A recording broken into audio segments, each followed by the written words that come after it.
Have you ever noticed that Jesus almost never spoke in a straightforward way? He didn't teach like a classroom teacher, giving clear definitions. Instead, he told stories, simple stories, about farmers, seeds, lost coins, weddings, fishing nets, and runaway sons. And that raises an important question. Why did Jesus speak like that? Why not just say things directly? Today, you're going to understand something most people never really hear explained clearly. So first, we need to understand something important. In Jesus' time, most people were not highly educated in reading or writing, but that doesn't mean they couldn't understand deep ideas. In fact, they understood life very well. They understood work, struggle, family, money, injustice, joy, and loss. So Jesus spoke using exactly that. He took things everyone already knew and used them to explain things they had never seen before. Now imagine the scene. A crowd is sitting and listening to Jesus. He begins to speak. A farmer went out to sow seeds.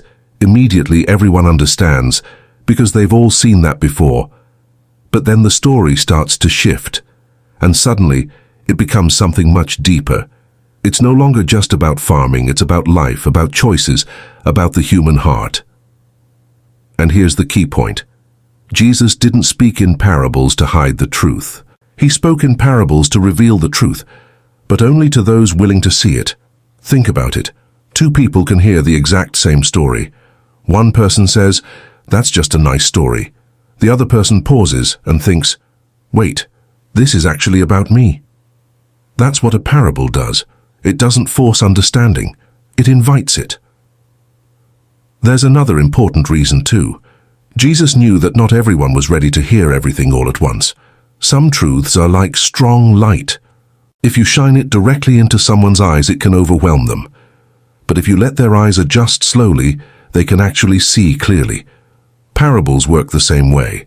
They reveal truth step by step, at the right time, in the right way. Let me give you a simple example. Imagine someone trying to explain forgiveness. They could just say, "Forgiveness means letting go of what someone did to you." But that feels abstract. Now imagine instead a story about a son who leaves home, wastes everything, hits rock bottom, and then returns home expecting rejection. But instead, his father runs toward him and embraces him. That's not just information. That's an experience. You don't just understand it, you feel it.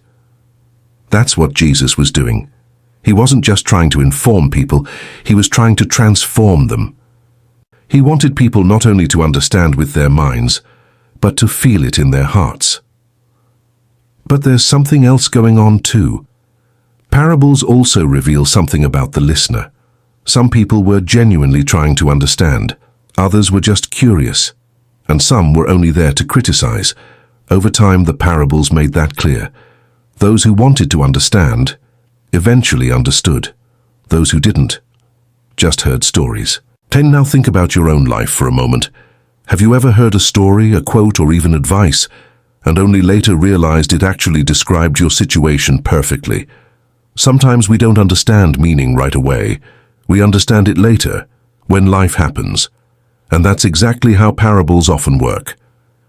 And maybe this is the most important reason of all. Jesus knew that some truths cannot just be explained. They have to be lived. They have to sink in. They have to grow inside a person over time. So next time you hear one of Jesus' parables, don't just listen to it as a simple story. Ask yourself, what is this really trying to show me about life? And what is it saying about me? Because maybe the answer isn't just in the story, but in how the story changes you. If this helped you understand it more clearly, share it with someone who has also heard these stories, but never really understood them. And if you want more simple explanations like this, subscribe to the channel. There's a lot more coming.